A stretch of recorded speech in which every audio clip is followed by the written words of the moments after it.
Okay, तो अब हम अपना यूज इफेक्ट को हम पढ़ते हैं, ठीक है। मैंने सिंपली यहाँ पर एक यूज स्टेट बनाया हुआ है जिसकी वैल्यू वैल्यू इनिशियली ये क्या है, एम्प्टी है, ठीक है। तो मैं जिस बटन को क्लिक करूँगा, सपोज मैं बटन 1 को क्लिक किया तो मेरी वैल्यू क्या हो जाएगी, बटन 1 इज क्लिक, बटन 2 को क्लिक किया तो बटन 2 इज क्लिक। तो मैंने बटन 1 पे क्लिक किया, बटन 1 इज क्लिक, बटन 2 पे किया, बटन 2 इज क्लिक, 3 पे किया, 3 इज क्लिक, ठीक है। हमको ये बात पता है कि जितनी बार हम इस बटन पे क्लिक कर रहे हैं, ठीक है, तो ये हमारा पेज उतनी बार रेंडर हो रहा है। अगर मैंने अपने पेज को रिफ्रेश किया, ठीक है, जब मैंने रिफ्रेश किया तो पहली बार हमारा पेज जो है वो रेंडर हुआ, ठीक है। मैंने इस पर क्लिक किया, ये हुआ दूसरी बार रेंडर, इस पर क्लिक किया तीसरी बार रेंडर, इस पर क्लिक किया चौथी बार रेंडर।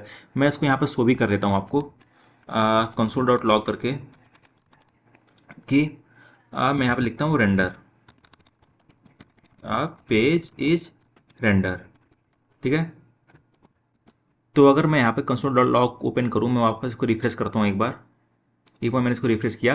रिफ्रेश करने पर पहली बार मेरा पेज जो हुआ रेंडर हुआ, ठीक है, यहाँ से हो रहा होगा। यहाँ पर आप काउंट देखते जाएगा, ठीक है, काउंट मेरा 2 से इंक्रीज होगा। पहली बार रेंडर हुआ, मैं दोबारा इस पर क्लिक किया तो यहाँ देखिए वैल्यू 4 हो गई। ये मेरा दूसरी बार रेंडर हुआ, मैंने कहीं और पे क्लिक किया, इसकी वैल्यू 6 आ गई। दो दो से बढ़ रही है हमारी वैल्यू। एक बार ये पेज रेंडरिंग का, दूसरी बार कॉम्पोनेंट रेंडरिंग के लिए यहाँ पे क्लिक किया, ये बढ़ रहा है, ठीक है।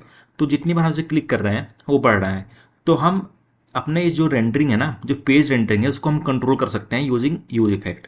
तो हम यूज इफेक्ट का यूज क्यों करते हैं, by using use effect you can tell your component what to do after rendering. मतलब जो अगर पेज रेंडर हो तो हम क्या कर सकते हैं, मतलब कैसे हम अपने रेंडरिंग को कैसे कंट्रोल कर सकते हैं, हम वो कर सकते हैं हम यूजिंग यूज इफेक्ट। तो सबसे पहले हम यूज इफेक्ट यहाँ पर इंपोर्ट कर लेंगे, जैसे मैंने किया यहाँ पे। तो उसका सिंटैक्स में बताता हूँ, लिखेंगे हम सिंपली यूज इफेक्ट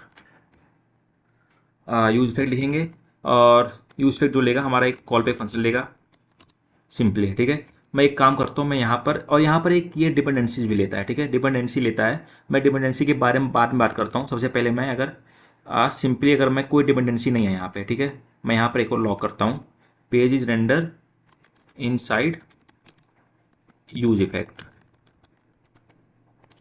ठीक है। इनसाइड यूज इफेक्ट हमारा पेज जो हुआ वो रेंडर हुआ, ठीक है। मेरे बटन पे क्लिक किया, फिर मेरा ये क्या हुआ, page is render and page render inside use effect. दोबारा क्लिक किया, पेज इज रेंडर, तो मेरा दोनों ये रेंडर हो रहा है, ठीक है, बार बार रेंडर हो रहा है।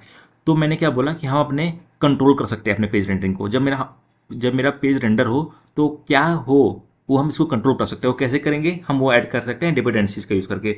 अगर मैं यहाँ पर इसको खाली रखता हूँ, सपोज ये खाली है, ठीक है, मेरा ये खाली है, ये मेरा ब्रैकेट खाली है, इसका मतलब क्या है, एम्प्टी है। इसका मतलब क्या है, जो ये रेंडर है वो नहीं होगा, क्योंकि कोई डिपेंडेंसी मैंने यहाँ पर ऐड नहीं किया। ये रेंडर कब होगा, ये इसके अंदर का जो फंक्शन है वो रेंडर कब होगा, जब इसके अंदर कोई वैल्यू होगी, जब कोई डिपेंडेंसी सेट करेंगे। तो अगर मैं अब इसको बटन को क्लिक करता हूँ, देखिए केवल आ रहा है page render, page is render, page is render, केवल ये हो रहा है, इसकी वैल्यू बढ़ रही है, देखिएगा 6 है, ये 6 है, मैंने क्लिक किया 8 हो गई, 10 हो गया। लेकिन page render inside use effect ये मेरा जो है वो शो नहीं हो रहा, वो रेंडर नहीं हो रहा है। ऐसा क्यों हो रहा है, क्योंकि मैंने यहाँ पर डिपेंडेंसी सेट कर रही है। अगर कुछ नहीं है तो कभी रेंडर नहीं होगा। अगर मैंने यहाँ पर सेट करी मैंने वैल्यू, ठीक है, वैल्यू, कि जब जब मेरी इस वैल्यू में कुछ चेंजेज हो, इस वैल्यू में मेरे जब जब कुछ चेंजेज हो, जो मेरा वैल्यू है, जब जब किसी बटन पे हम क्लिक कर रहे हैं तो हमारी वैल्यू चेंज हो रही है, तब ये रेंडर होगा पेज, ठीक है, तब ये हमारा ये कॉन्स्टेंट डॉट लॉग होगा रेंडर। तो मैंने बटन 1 पे क्लिक किया, रेंडर हो रहा पेज, 2 पे क्लिक किया, फिर रेंडर हुआ, 3 पे क्लिक किया, फिर रेंडर हुआ। तो हमारा ये रेंडर होता जाता है, ठीक है। और एक बार देखो, अगर हमारा एक बार रेंडर हुआ दोबारा नहीं होगा।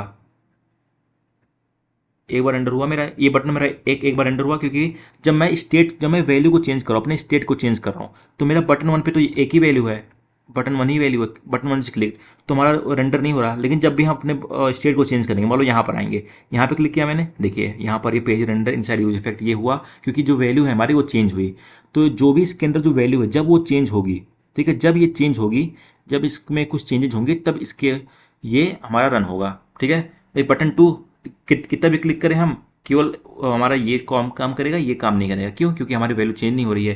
मैं बटन 3 पे करूँगा तो हमारी इसकी जो वैल्यू वो चेंज होगी, बटन 2 से चेंज होगी, तो हमारा ये रेंडर होगा। मैं बटन 3 पे क्लिक किया, देखिए page render inside use effect, तो हमारा इस टाइप से होता है, ठीक है। तो हम यहाँ पर कई सारे अपने कॉन्सेप्ट को इसके अंदर हम लिख सकते हैं, जो कि हम चाहते हैं किसी डिपेंडेंसी कुछ ऐसा चीज़ हो जिसकी वजह से हमारा ये काम करे। तो हम एक बात समझ लेते हैं कि हम ये यूज इफेक्ट को हम यूज़ कब कब करते हैं। तो व्हेन वी यूज़ सबसे पहले हम यूज़ करते हैं इसको डेटा फेचिंग के लिए। डेटा फेचिंग क्या होता है? अगर आपको एपीआई से डेटा फेच करना है या कोई एसिंक्रोनस ऑपरेशन परफॉर्म करना है तो यूज इफेक्ट का इस्तेमाल करते हैं, हम इसको फेच कर सकते हैं, ठीक है। या डॉम का को मैनिपुलेट कर सकते हैं कि अगर हमको क्या करना हो, डॉम के साथ इंटरैक्ट करना हो, या जैसे कि कोई इवेंट को ऐड करना या एलिमेंट को मैनिपुलेट करना, तो हम यूज इफेक्ट का यूज़ कर सकते हैं। या टाइमर्स और इंटरवल्स में भी यूज़ कर सकते हैं। अगर सपोज अगर हमको कोई पीरियोडिक टास्क के लिए टाइमर्स या इंटरवल सेटअप करना अगर हो हमें, जैसे कि काउंटडाउन को अपडेट करना हो, या डेटा पोलिंग करना हो, तो हम यूज इफेक्ट का यूज़ कर सकते हैं। और चौथा क्या है, डिपेंडेंसी बेस्ड इफेक्ट के लिए भी इसको यूज़ कर सकते हैं हम, कि अगर मान लो कोई हमको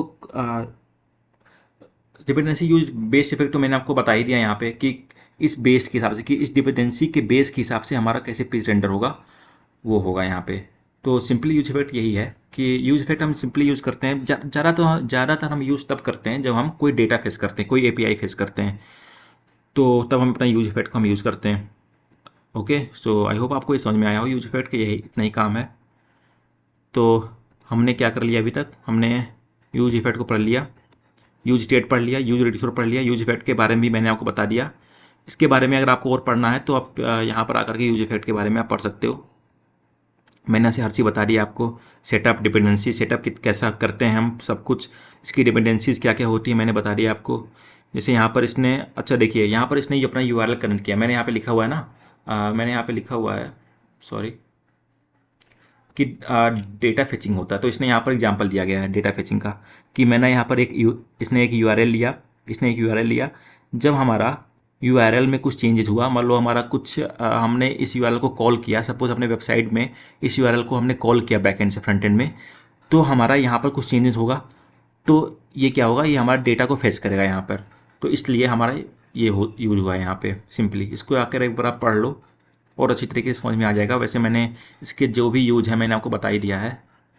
तो हमारा यूज इफेक्ट भी कंप्लीट हो गया। अब हमको क्या करना है, अब हमको देखना है यूज़ कॉन्टेक्स्ट के बारे में, ठीक है।